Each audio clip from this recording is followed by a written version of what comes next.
100 frontline healthcare heroes in Toronto and Ottawa. Heroes who are working in our long-term care homes, taking care of our loved ones. Heroes like Anita from the Rakai Centre, who stepped up to protect herself and for those in her care from COVID-19. There's no doubt having a vaccine is a game changer in Ontario's fight against this terrible pandemic. But our work is far from over. The truth is, we need more heroes like Anita. We need more staff to care for our most vulnerable. COVID-19 exposed the underlying cracks in an old, tired system, a system wrestling with decades of underinvestment. As Premier, I made a promise to our long-term care residents and their families.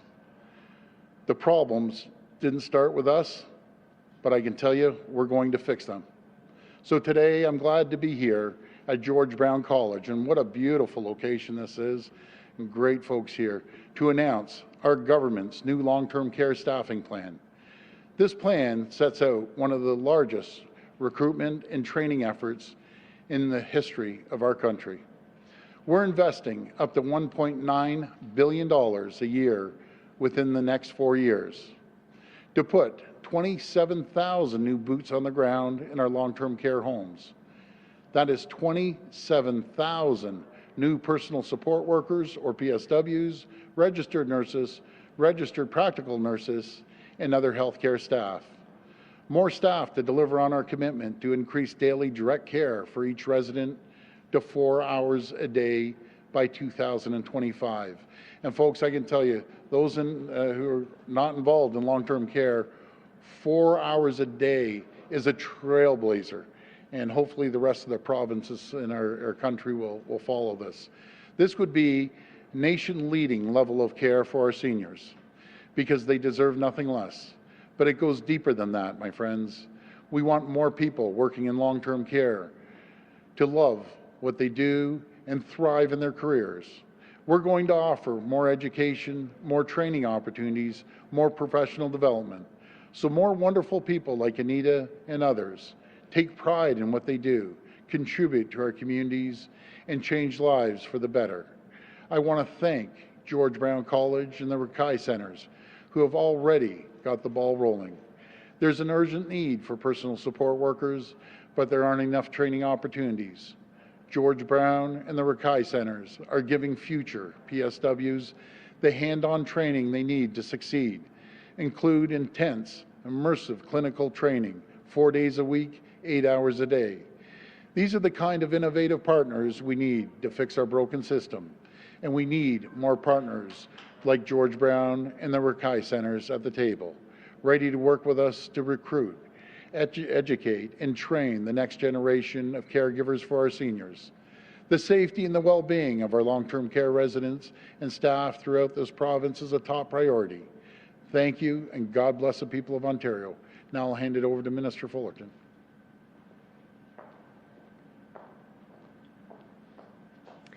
Good afternoon.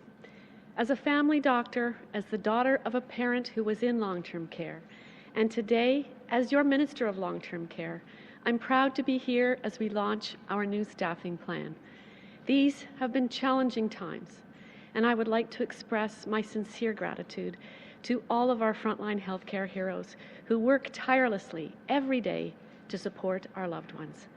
You are the backbone of this sector, and our government knows that to improve the quality of care for residents, we have to solve the long-standing and systemic staffing challenges this sector has faced after decades of neglect and underfunding.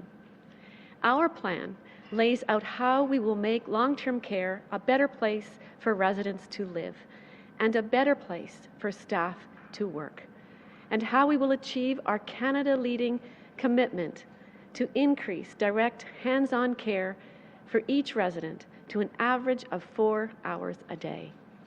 To achieve this new standard, we will be investing up to $1.9 billion annually by the 4th year of the plan, with steps and hard targets set to get us there. We will create more than 27,000 new positions for personal support workers, registered nurses, and registered practical nurses in long-term care, as well as a 20% increase in direct care time provided by other care professionals like physiotherapists and social workers. For current staff, we will work with long-term care employers to improve working conditions. This is a historic investment, and our plan is the result of extensive consultations with industry leaders and resident and family advocates. And I would like to thank my parliamentary assistant, MPP Effie Triantafilopoulos, for all of her hard work the past few months, as she played a leading role in the development of this staffing plan. In January, we will launch consultations with sector partners on legislative and regulatory changes needed to support the implementation of this plan and to ensure that residents are at the center of care. While we implement this multi-year plan, we continue to take action to protect residents and staff today. With over $500 million invested to support prevention and containment efforts in long-term care homes during the second wave of COVID-19. Our government is taking these significant steps to ensure our long-term care system is supported today and for years to come. And we will not stop until working conditions are improved for our staff and our most vulnerable receive the quality of care and quality of life they deserve. Thank you. We'll go to the phone line for questions. First question, please. First question comes from Cynthia Mulligan at City News. Please go ahead. Hi, Cynthia. Hi, Premier. I'm going to ask you a question about long-term care, but first I was hoping you would comment on the Ontario Hospital Association that is calling for mass widespread lockdowns for 4 weeks. What is your response to this, again, another growing call for your government to take action? Well, I appreciate their input. I talk to CEOs every single day. Matter of fact, there isn't a day that goes by that I'm not talking to numerous CEOs of hospitals, getting their input, how many ICU beds are available, how many acute care beds are available, and how it's changing. So it's very, very concerning, the situation we're facing right now. We're going to continue consulting with the CEOs of the hospitals, as well as the CEO of Anthony Dale, of the Ontario Hospital Association. But right now, Cynthia, everything's on the table. And we always take the advice from the medical experts. Follow-up? My second question is about long-term care, but it's about one center in particular. It's called Sunnycrest Nursing Home in Whitby. All but one of its residents have been infected with COVID-19. 27 have died, 57 staff, maybe more, have been infected. Long-term care inspectors found lack of proper PEUs. Less than 50% of staff was working. Residents were not being fed or given medication on time. Wounds were not being treated. This is reminiscent of when the Army went into long-term care in the first wave. Why weren't the lessons from the first wave actually learned? What happened to the Iron Ring, and how is it possible that this got so out of control, and it was only 9 days later that Lakeridge went in to take over management? Yeah, I've heard what's happening out in Whitby. Again, it's very, very concerning. We've had inspectors go in there. We've had over 27,000 inspections through multiple areas, not just long-term care within the province. And you know something, I truly believe we have incredible, I call them healthcare heroes, PSWs, doing the best they can. But it starts at management. Management has to make sure people are following the standard operating procedures. And it's unacceptable. And we aren't going to tolerate it. I'm going to pass this over to the Minister. Thank you. Thank you, Cynthia. You know, it really is a tragic situation when the spread is so rapid like that. And one of our issues really is how we're doing the testing. And we've certainly ramped up the testing, been doing more testing to identify staff that may be coming in unknowingly with COVID-19. And once it's into the home, it really is an insidious virus. It will spread with asymptomatic spread, and it is so important that we take the additional measures for the additional testing that we're doing to keep it out of the homes. But once it really it gets into the home, once there's a first case, so whether it's a staff or a resident, the public health unit of the area is immediately involved. And they are activated immediately. Then the partner, usually it's a hospital partner, is involved. So there's the public health, the partner that's the hospital. In some cases, it's another management company. And so what we do is we make sure that the home is supported right from the beginning. So even though a management order or a voluntary management contract might not be signed until a little later, these are immediate measures. But the way we do the testing now is to make sure that we get the tests back in bulk. So instead of having a few tests come back one at a time or 5 or 6, we want them to go in, have a quick turnaround time and get the results back so we know what we're dealing with very quickly. And so that's why you see the sudden surge in cases, because the swabs would have been done en masse. But I want everyone to know that we have the activated partners, many of them involved right away, and sometimes that's not clear. So I want to make sure that everyone understands that. Thank you for your concern. Next question. Next question comes from Lucas Meyer at News Talk 1010. Please go ahead. How you doing, Lucas? Hi, Premier. Thank you very much. Good afternoon. If there are going to be further restrictions in place, are you considering any further financial compensation for people who have to stay home? Well, what we're doing is we're working with the federal government right now to make sure that people are taken care of through EI or other forms. I'm always concerned about the small businesses too. If that time comes, if we have to take further action, then yes, to answer your question very straight up, yes, there'll be additional forms of assistance for small business owners. Follow up?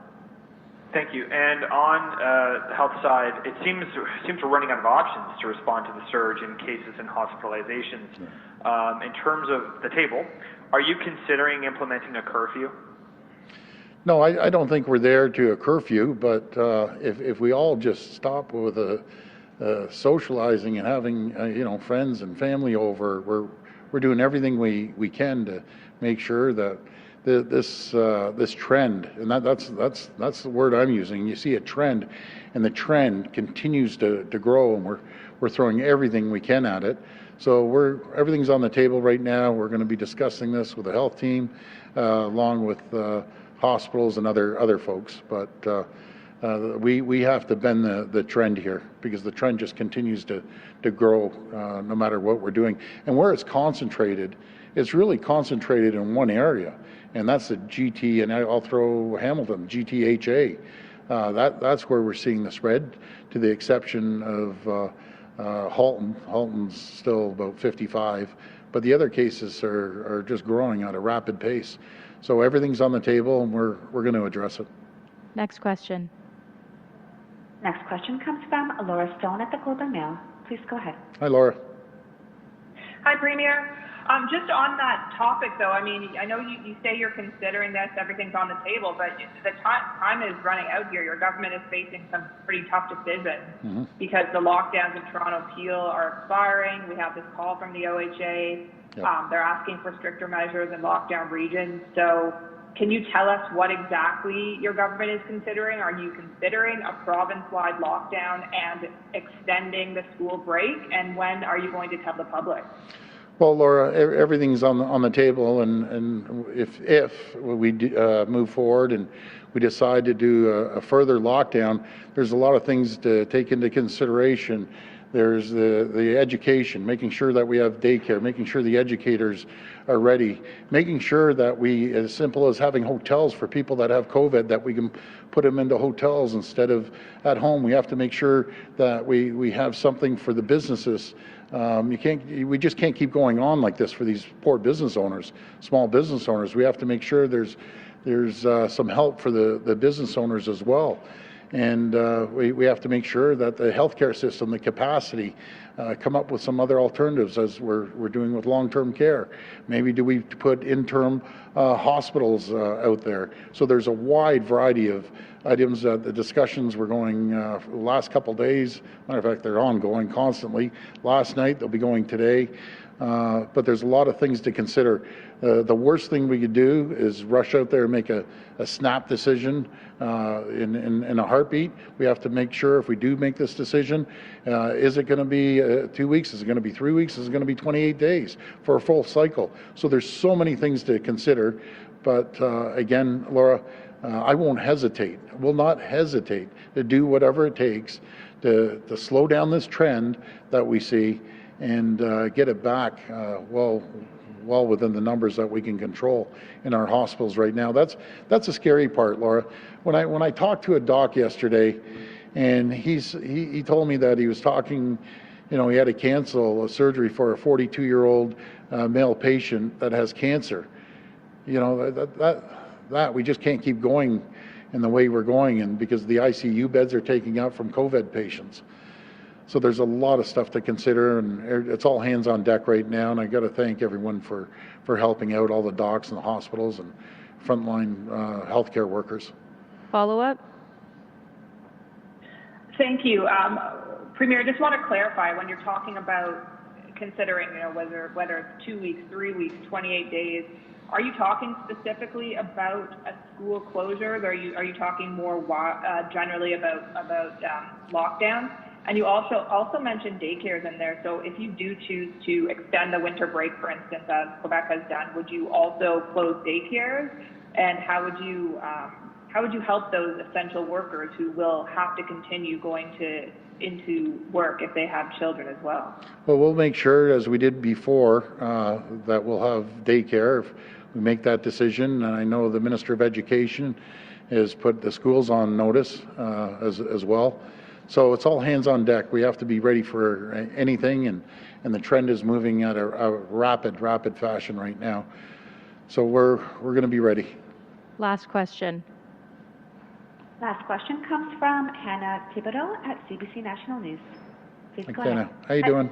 Hi, Premier. Thank you for taking my question. Thank I you. really appreciate it. Thank you. You were just talking to Laura there about so many things to consider when deciding on a lockdown. A lot of the premiers have been saying that this is a tough decision for them to grapple with it. How hard has it been for you deciding to shut down the economy, businesses, to stop the spread of COVID-19, but also considering the damage to people's mental health and even an increase in potential suicides? Thank you so much for asking that question, because I mention that all the time to our health experts, and we have some of the best health experts there is in the country giving us advice. But I said, how do you measure when a person has a small business, put everything they've had into it for 50 years, could be second generation, and they have to declare bankruptcy, and they're struggling to put food on their table, pay their rent, mortgage, if they don't have to sell their house, and then another area, as you said, when it comes to mental health and addiction. When we first came to office, he said, well, we're going to do mental health. I said, no, you got to put addiction in there too. And we're seeing that. We're seeing, addictions rise right now. We're seeing suicides rise. So we have to measure everything. It's not always health. Health is number one. That's the number one priority. Without health, we don't have our economy. But thank you for mentioning the addiction sides as well, suicides, everything, domestic disputes are going up, everything's going up. We need to flatten this trend. We need to get the vaccines out there as quickly as possible. And we have a well-oiled machine with General Hillier. As he told me right from the beginning, he said, Premier, this is a mission, and I'm going to accomplish this mission. And I think everyone in the country has trust in him and faith that we're going to get this done. Follow up? Let me just follow up by asking how personally this has weighed on you. I was talking to the Canadian Federation of Independent Business, for example, and they're saying that they've actually had to train their staff to become counselors because of what's been happening to the businesses and the business owners across this country. Yeah, that's a really good point, because we do need a lot of counseling. Everyone, people have COVID fatigue, I call it. You know, they're down, but folks, I got to stand here and I'm going to give you hope. There is hope, and we are going to get through this. We will get people vaccinated, and we will turn on the economy just like we did a year ago. A year ago today, last week, I remember talking to the Prime Minister saying we're short 250,000 people to fill all the jobs. Our economy was booming. I have faith in all the people in Ontario and the business owners and the small, medium, and large businesses. We will turn the economy on the likes of which this province has never seen. We will get back to the full employment to the best of our ability, and I have confidence in everyone. I've never seen any time in my lifetime a group of 14,770,000 people come together, as we were discussing before I came down the stairs here, about how everyone banded together, pitched in, no matter where we went, no matter what age people were, everyone had a role to play, and everyone has played that role. And we are stronger together, and we will get through it. We just have to hang in there. It's going to be some bumps in the road over the next little while. When you saw the modeling, the numbers were going up, but we're going to get through this, folks, and we're going to come out stronger than ever before, and we're going to lead North America in economic development and job creation as we did a year ago today. But thank you, and God bless everyone. We'll get through this, folks. Thanks, everyone.